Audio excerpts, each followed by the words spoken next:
I'm Alistair Weaver. That is the legendary wheelman Jonathan L. Farlan. This is a Cadillac CT5-V Blackwing. That is an Alfa Romeo Giulia Quadrifoglio. And this is Edmunds U-Drags. Let's get on with it.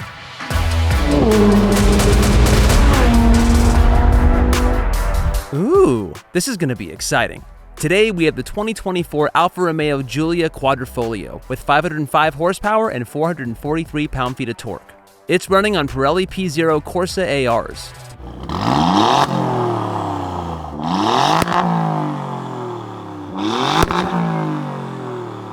Going up against the 2024 Cadillac CT5-V Blackwing with 668 horsepower and 659 pound-feet of torque.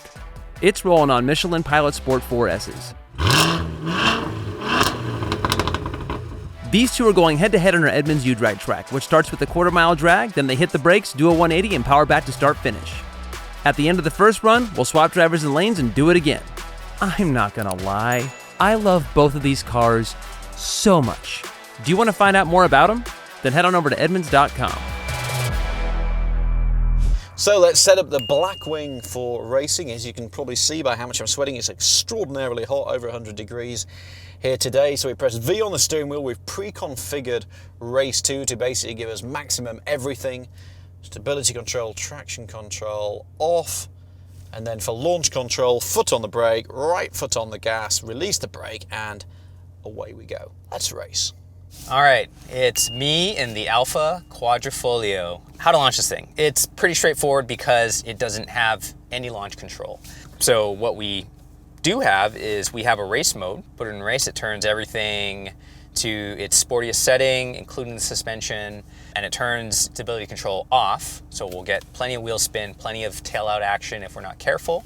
And then we just power brake it. Good old left foot on the brake, right foot on the gas. Can't stand on it because it doesn't have enough brake power to hold itself in place. So I'm gonna roll into it as smoothly as I can, try to get those Corsa tires to hook up, but we'll see.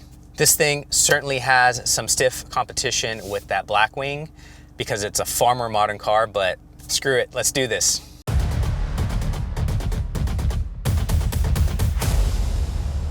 Five, 4, 3, 2, 1.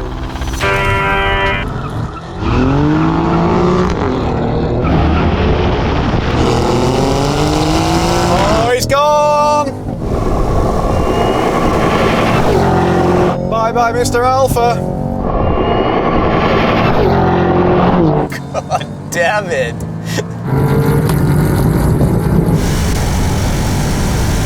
Right, let's try and nail the braking. Come on, Weaver.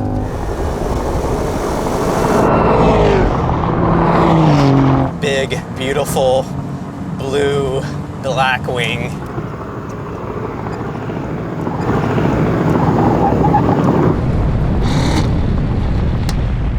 Oh, come on. Ugh. Right, carry the speed in, carry the speed in. Oh, that was good. Now, gentle on the pop. Cut him a little bit on the brakes. Oh my God. Oh, he's way out ahead.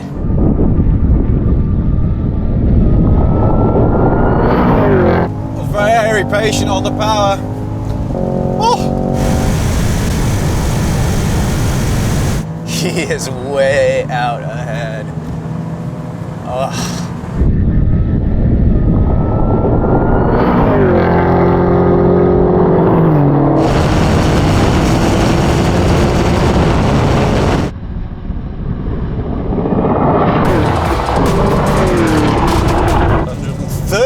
Across the line. Can't say that I'm surprised.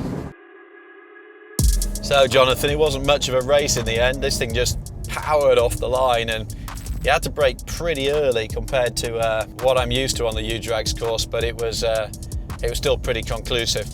I felt like I got a decent start. There's still quite a bit of wheel spin, even though I felt like it hooked up decently. I don't know. I don't really know what a solid launch in this thing looks like because there's no launch control. But yeah, that CT5 was just pulling away, and kind of before we even hit the quarter mile, I kind of thought, yeah, this is kind of over. Although I did make up some ground on the brakes. I like the responsiveness brakes. I don't feel like I'm missing out on the carbon ceramics necessarily. But yeah, you know, turning around the corner, I had to be really patient on the throttle. It just, you know, this thing loves to step out. It's fun, but we all know that's not the fast way around the corner. Again, another car with carbon ceramics that aren't actually that appealing.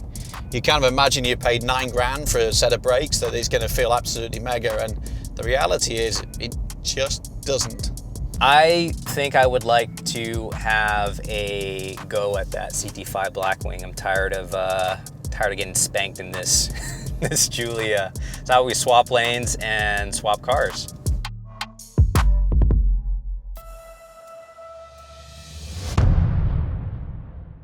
My turn in the Blackwing. My turn to kick some ass. Yeah, not to take anything away from that Quadrifoglio, because it's still a fun car. I enjoy it every single time I get into it, but man, does it feel old compared to this thing. It's gonna be my race to lose. So if I lose it, go ahead, make fun of me in the comments. I don't care, I'm driving a Blackwing, so let's get this thing done. So given that we've already seen what the Cadillac can do, I think I'm onto a bit of a loser in the Alfa. I'm not going to change what Jonathan was doing. There is no launch control, so all you can do is load it up on the brakes, release it, and off you go. But I do think this has got a little bit of advantage under braking, so I'm going to brake as late as possible, carry as much into the corner, but I'm still going to have to be patient getting back on the throttle. Still, it's a characterful old thing. It's kind of cool.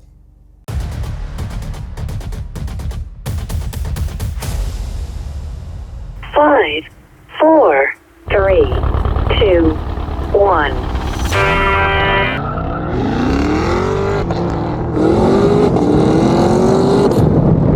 Oh, there we go.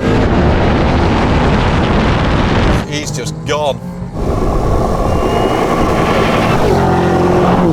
And we're off. Oh man. No chance.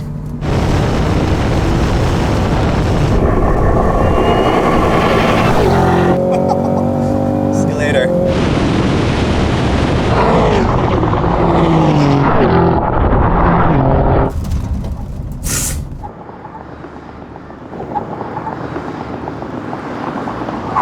Don't overdo it.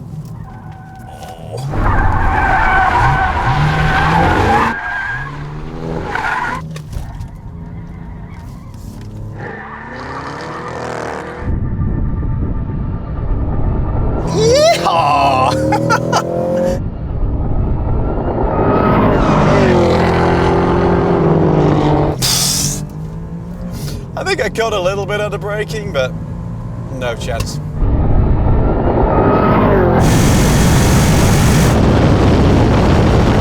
Not even close.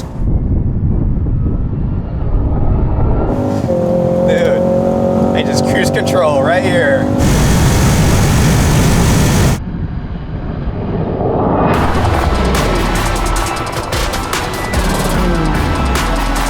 Not even close. That might be a record for biggest gap. Alistair, this thing is no joke. I mean, holy cow, this is a big sedan, but it moves like something much smaller and much more athletic. You're absolutely right. It just, like, I probably got a little bit too much wheel spin off the start, but then you are just gone.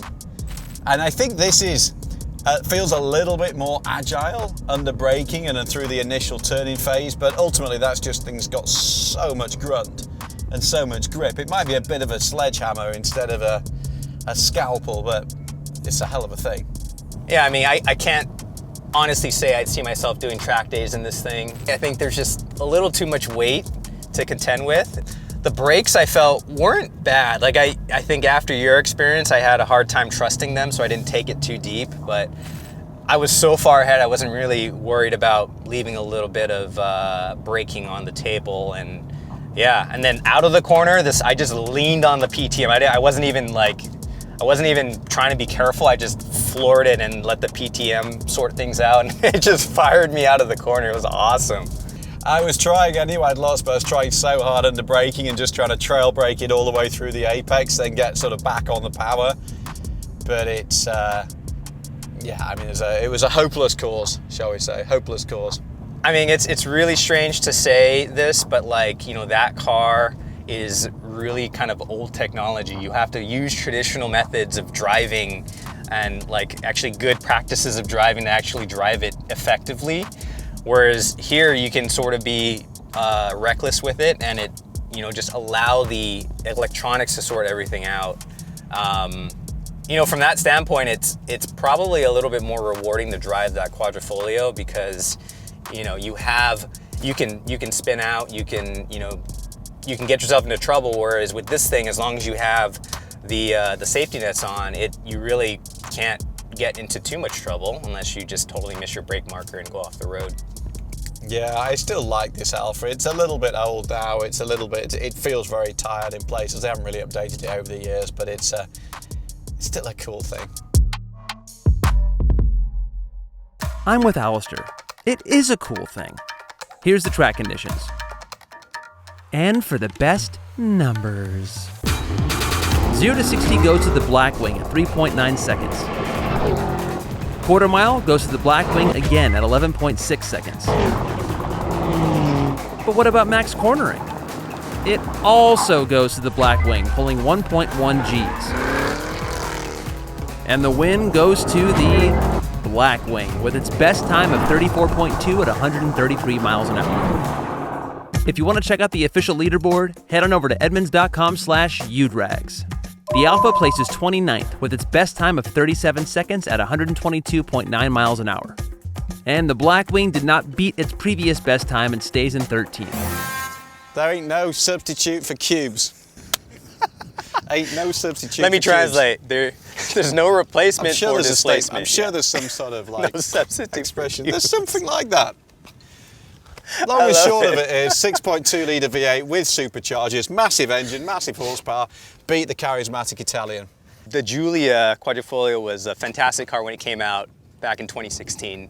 But the world has moved on, technology has advanced, and now we have something like this. We have the CT5-V Blackwing, and it's a large sedan, but it has tons of power, has tons of technology, and it's quite frankly easy to drive very fast. It's also kind of old school, but with a modern twist. The stability control, traction control works well. The carbon ceramic brake, I'm not a big fan of carbon ceramic brakes, but the launch control works well. It's a well-engineered piece of kit. Yeah, I mean, but it is 130 grand, and that's only 80. True. Yeah, I mean, as it sits, it's 130. I think without all the extra stuff, it's about 90. Yeah, so it's still 10 grand more than the Alfa, which is more beautiful and more charismatic and more sort of sophisticated. No, it's not more sophisticated. It's foreign. It's exotic. It's Italian. Yeah. It's got flair. Brio. Yeah, same guy developed the Ferrari 458 Speciale. There one you of the go. greatest Ferraris There of you all go. time. And on that bombshell, as another TV show once said, we're going to quit. So if you want to see more of this stuff, subscribe to our channel, check out edmunds.com/udrags for our fabulous leaderboard, and say nice things about us in the comments. Thank you very much indeed. Goodbye for now.